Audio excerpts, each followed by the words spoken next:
Welcome back to Asking for Knowledge. This is episode 16. Today we're going to talk about a potential rude awakening for athletes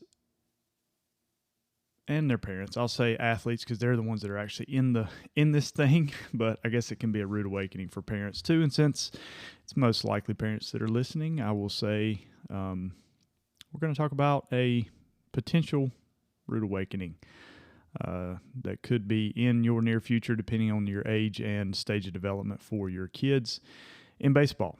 So if it's your first time listening, this is Asking for Knowledge. I'm your host, Jeff Mabe, and our goal with this podcast is to get to first principles on everything youth baseball, and maybe baseball in general, but mostly youth baseball. And so we have 3 episode types. We have Asking Out Loud, we have Ask the Experts, and we have Ask Your Parents. And today's episode is another version of Asking Out Loud. So this is me presenting ideas and questions based on my experience or things I'm interested in or things that I come across as I've been a coach for, 11 years, as I've been in the athletic development side of things with kids going way back, to 2015, so almost a decade there. And actually, I don't know if that's right. On my coaching experience, I think it's been more than 11. No, that's right. It's been 11 years on the coaching, and then, again, almost a decade on the athletic development and physical development side of things. And so, so I'm just sharing my perspective there and things that I'm coming across. So that's Asking Out Loud. Ask the Experts is where we're going to bring on folks that are experts in many different domains, whether it be the baseball swing or, analytics or physical development or mobility, flexibility. I don't know just pick your poison there. As our show grows, we will bring on more and more folks that can give their expertise and knowledge in those areas.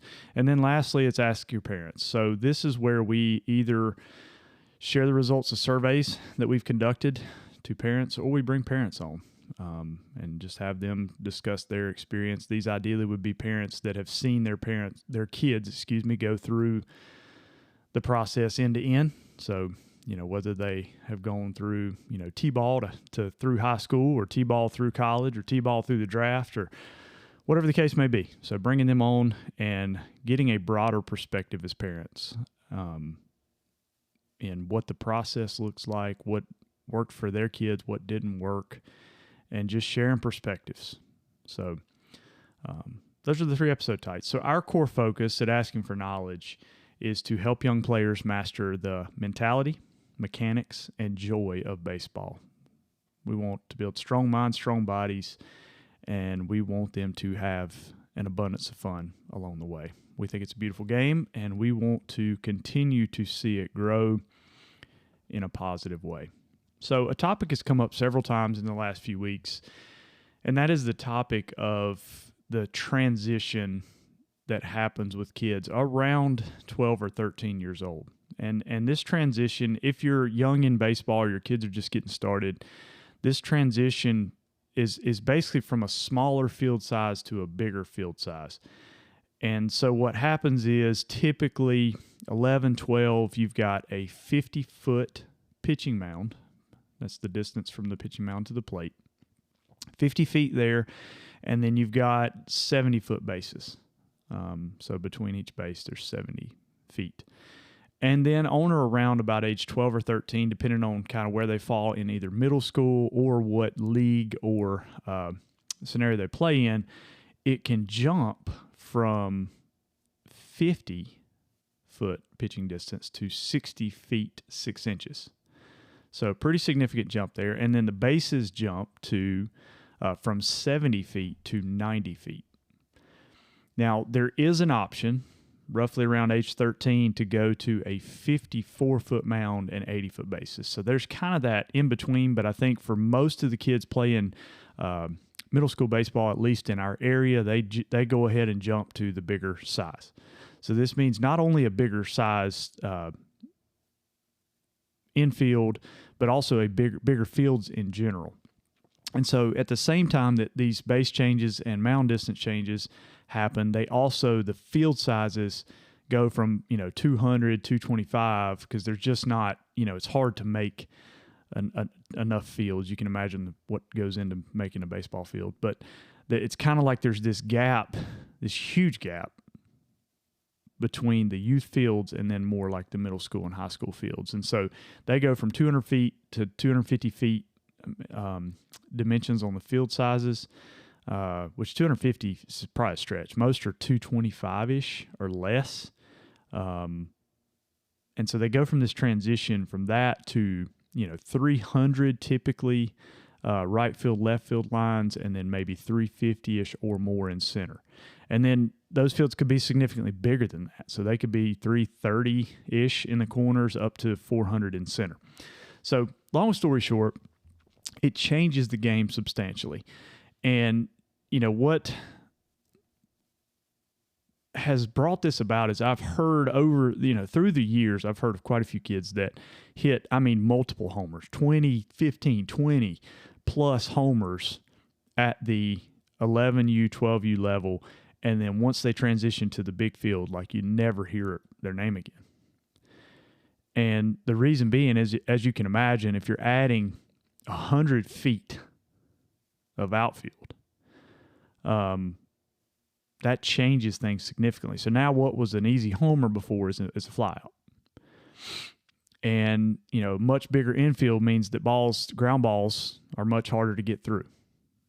Also means the base runner's got a lot more distance to cover while they're running. Now, on the other side, it also means the defense has got to throw harder. So arm strength becomes a huge issue.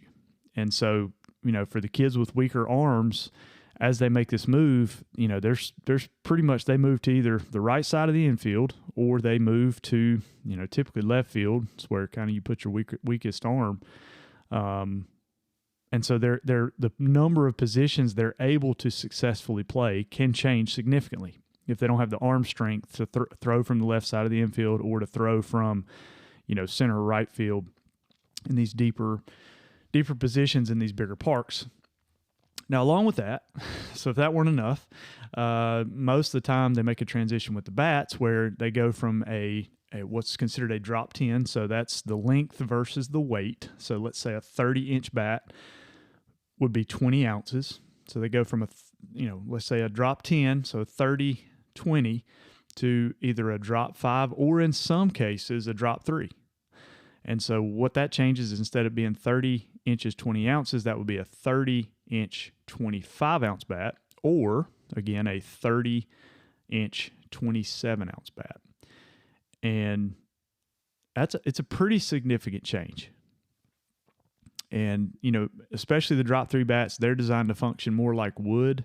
And so, it can really take the pop out of the bat for these kids. So they're swinging heavier bat on a bigger field. So it's a big change. So summing this up, bigger fences, bigger bases, longer mound distance, and then heavier bats with less pop. So I thought I would go through real quick just the benefits and challenges that this presents. I've done it a little bit already, but getting a little more specific so that you can kind of get your brain around what this means for the kids and what kind of transition it is. And you won't talk to anybody that's been through this that doesn't say, well, I take that back. You talk to few people that have been through this that say, okay, this substantially changed the game for my kid. So that's the reason we're talking about this. The big, strong, early developers, throw hard, hit hard. It's not as big of a thing for them. For the majority of the kids, though, that are kind of developing a little more slowly or a little more, I guess slowly is not the right word. Slowly it's a comparative term, but that are developing more in line with, we'll call it the 80% of their age group. This is a big transition. Big transition. So from a hitting perspective, some of the benefits, there are benefits, believe it or not. Greater mound distance, they do get to see the pitches longer. So if a kid's throwing 70 miles an hour at 50 feet, that can feel tough. 70 at 60 feet is substantially different. You get 10 more feet to judge the ball, see the ball, get prepared, get loaded up, that type of thing. So you do have more time to adjust to the velocity. Now on the downside, that longer distance, there's more room for the pitch to move. So those same pitches, you know, the curveballs, the sliders, even the fastball for the kids that have movement on their pitches, that's more time for that ball to move. So it does create a bigger challenge there. The bigger fences. So now we got to hit the ball farther to either hit the ball in the gap or to hit the ball out of the park. Longer bases. So now speed becomes a bigger factor. I've been to junior varsity baseball games where kids are getting thrown out from the outfield. So they hit the ball really hard, but they hit it to the right fielder or even the center fielder, and they're just so slow that they get thrown out at first base because now it's 90 feet bases.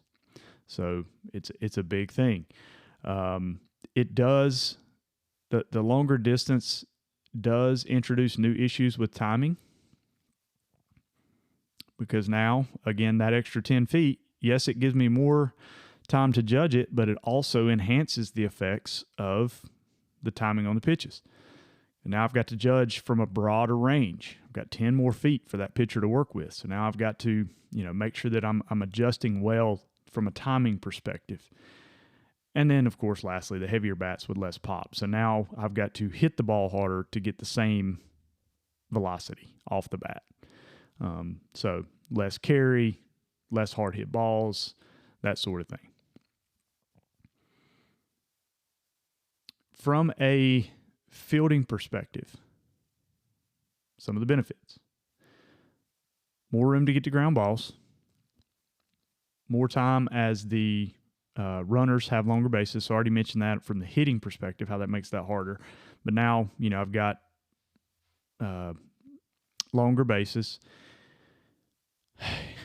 This one kind of can go both ways, but I say that it's harder to steal. I don't know that that's 100% true, because it's really going to depend on the development of the catcher and the strength of the catcher's arm.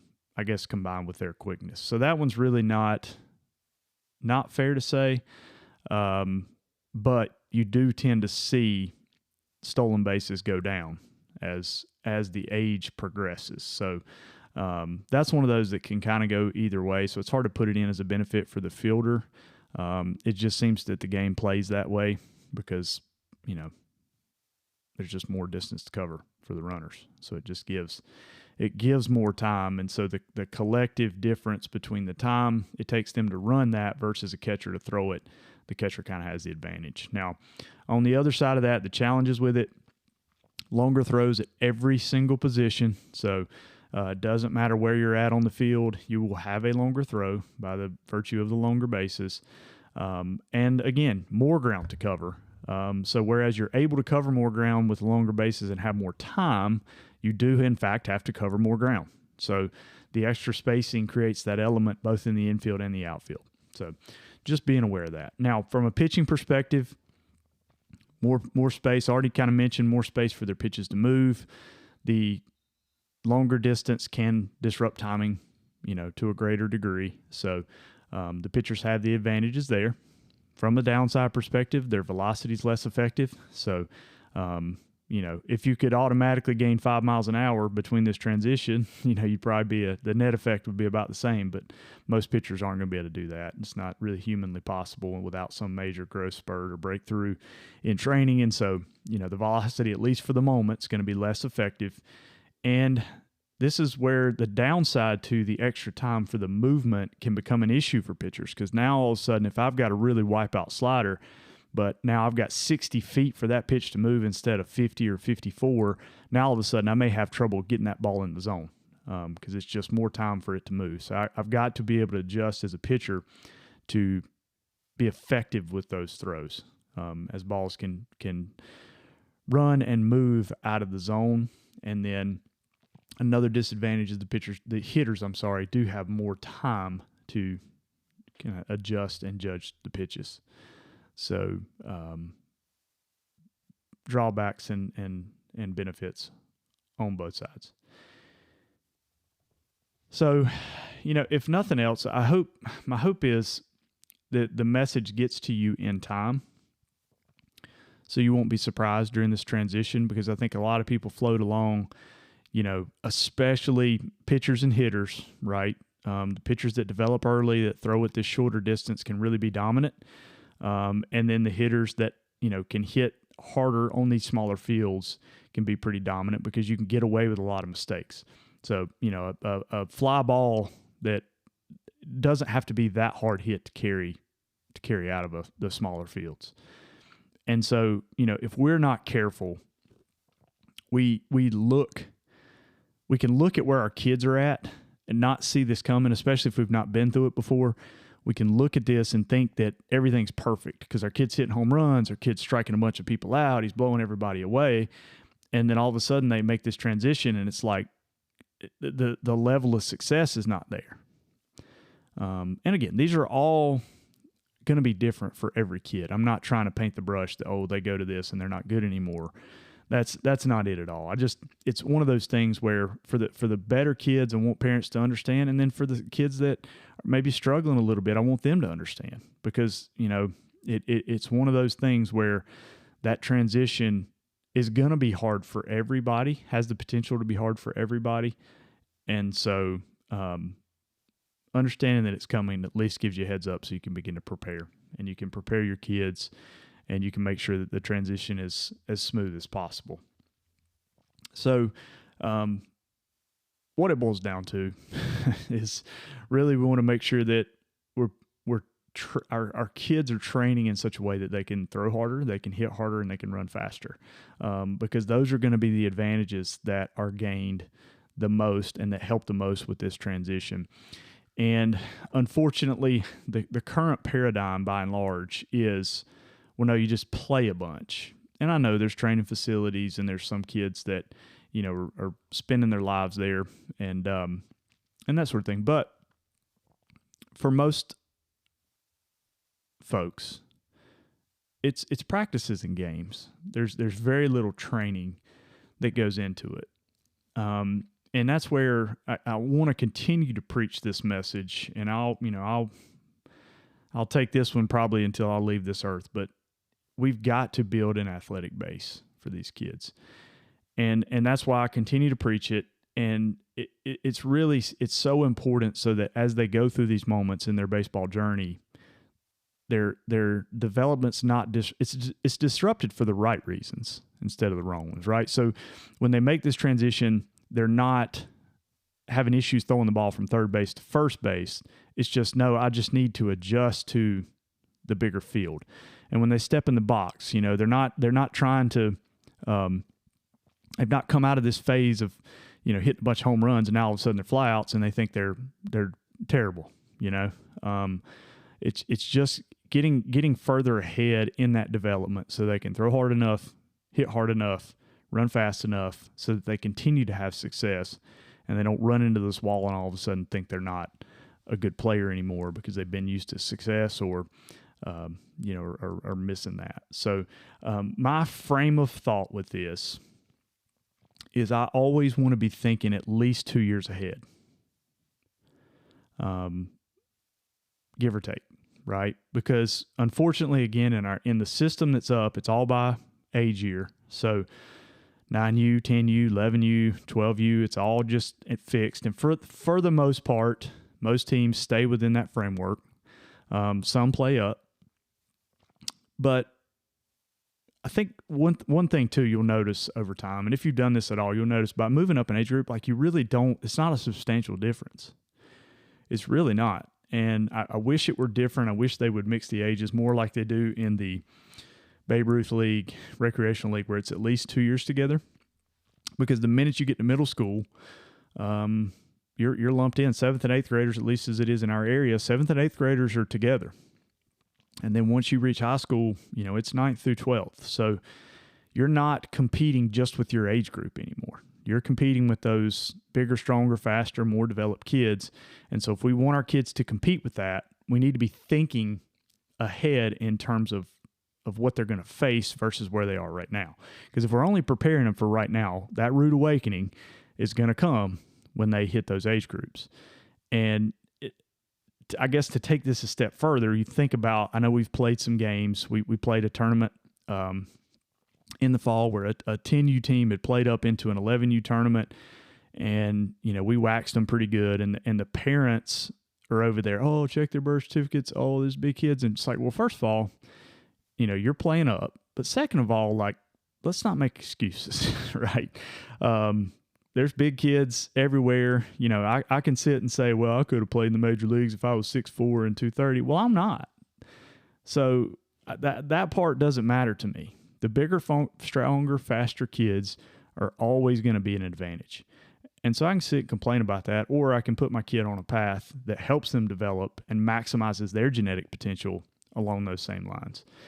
And again, maybe I'm too practical when it comes to this, but I just believe if I'm going to spend, let's just say $300-$400 a season for dues, team dues, and a lot, it's quite a few pay a lot more than that. If I'm going to pay upwards of $1,000 in the range of to play, and then I'm going to spend hotel travel, I'm going to spend on equipment, I'm going to spend on all the things that we have to spend on, I at least want to make sure my kids are prepared for the future, and that the actions that I'm taking are preparing them for their future. And if I'm only thinking about today, and I'm only thinking about winning this weekend, and I'm only thinking about what are the other kids on their team and where are they at in relation to them, if those are my only thoughts, their progress, their development's going to be hampered. Because what if my kid is the best on the team? For the record, I am not in any way saying that about my own, but I want to be clear here. We get our kid and we just look around and say, oh, well, he's, head and shoulders above his competition, right? He's good. Well, maybe not. But if we look 2 years ahead, what do those standards look like? What do those metrics look like? How hard do they have to throw? How fast do they need to run? How hard do they need to hit? And so keeping our eyes on the metrics that really matter, and then using that to back into a progressive program for improvement, I think those are the key factors here. Actually giving them a process for improvement versus just, hey, let's play a game and see what happens. Oh, well, we had success, we didn't have success. Let's go work on more skill-specific stuff related to the swing or to the throwing or to the fielding, instead of, let's just get bigger, stronger, faster.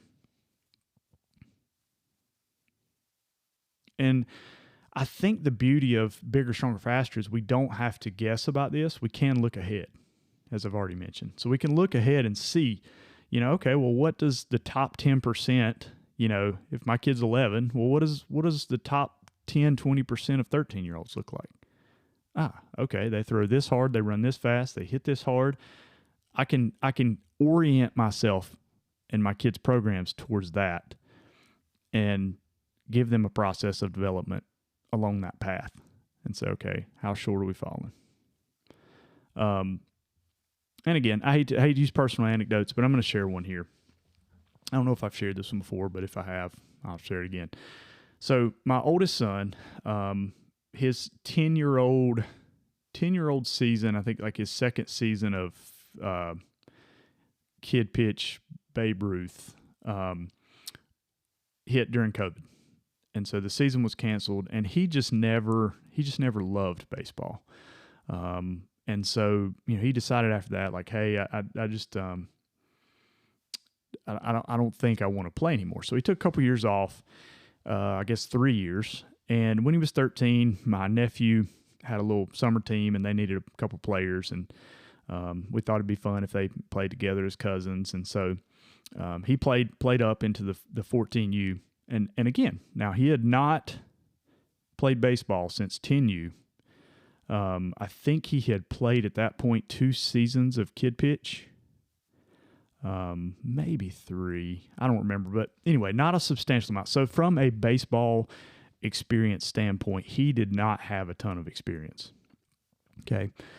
And he was able to step in. He could throw just as hard as a lot of the kids on the team. Certainly, not the hardest, but at least was in the realm, right? In that top 30%, maybe 20%. He could run. He could hit the ball, as hard, from a physics perspective, exit velocity, ball coming off the bat. He could hit the ball just as hard.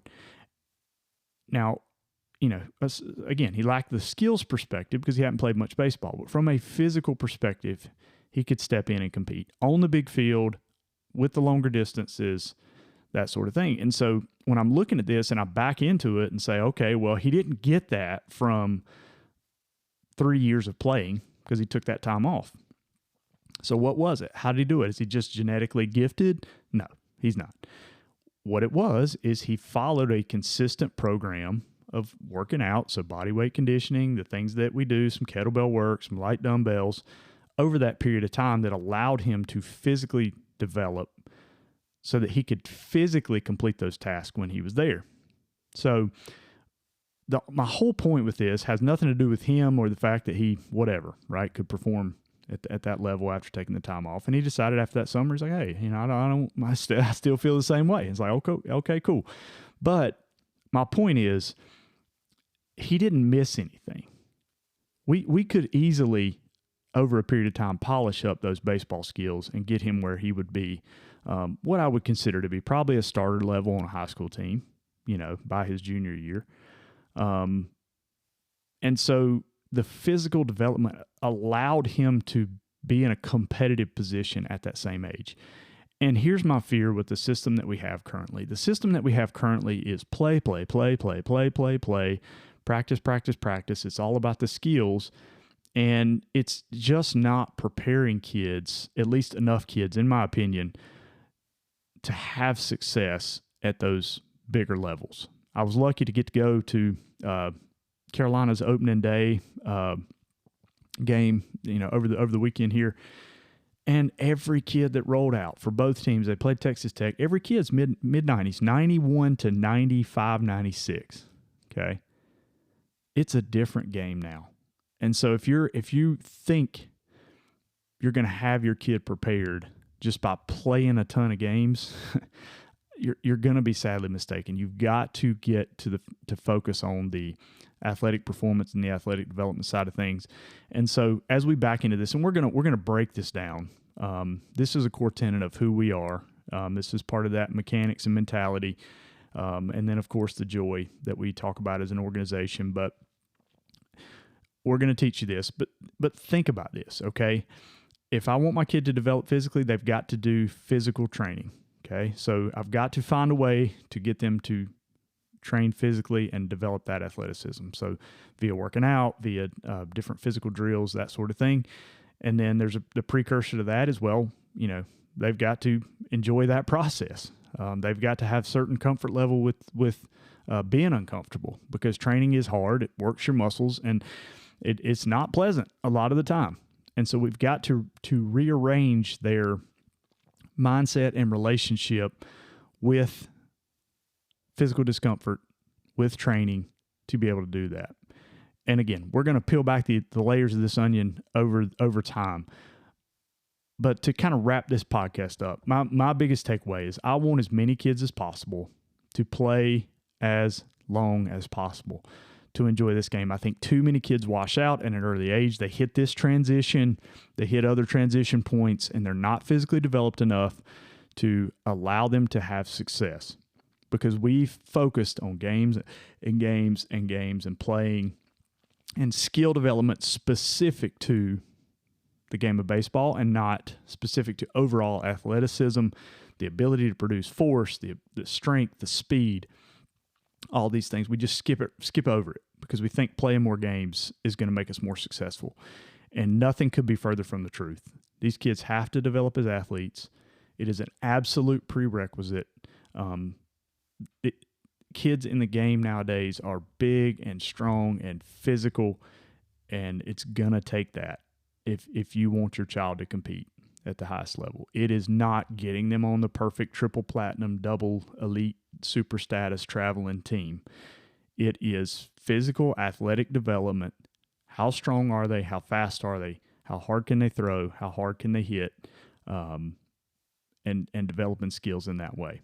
So I just wanted to share this, get this message out. Again, I've had this discussion several times in the last few weeks with parents that are kind of hitting that transition or have just recently hit it or have been through it.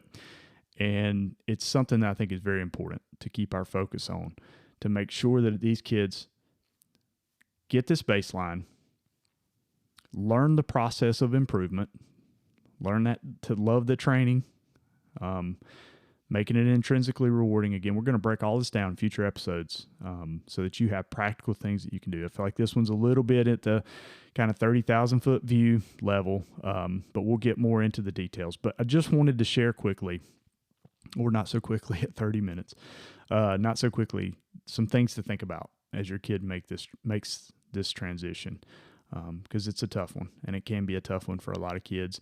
And I want kids to not only survive, but I really want them to thrive through this transition. So hopefully this gets the wheels turning. Hopefully this gets the ideas going in your head and maybe gives you a little different frame on baseball development. So again, we'll break it down in future episodes, but if you are enjoying the show, consider sending this episode to a friend. Maybe your kid's 12, 13, they're about to go through this transition. Maybe you've been through it before. Send it to a friend. Give them a heads up about what's to come with this change. And that's how the show's going to grow. So if you are getting something out of it, that's my only ask of you, is you do share it, either with your network. If you want to share it on social media, feel free. But we do ask that you share the show if you're getting something out of it. And if you're not, shoot us a note. Tell us what you'd like to see. Tell us what you'd like to hear. Give us an idea of things we can discuss, ideas that we want to run through, and we will put it out there for the world to hear. So make sure you're subscribed as well if you are enjoying it, and participate in our surveys. So as we send surveys out, take advantage of that. There is a link on the website, so you can go there right now. And I think there's a survey up as it stands, so you can give us your feedback there, and we will be happy to share it on future episodes. But thanks for tuning in. Have a great week, and until next time, keep asking for knowledge.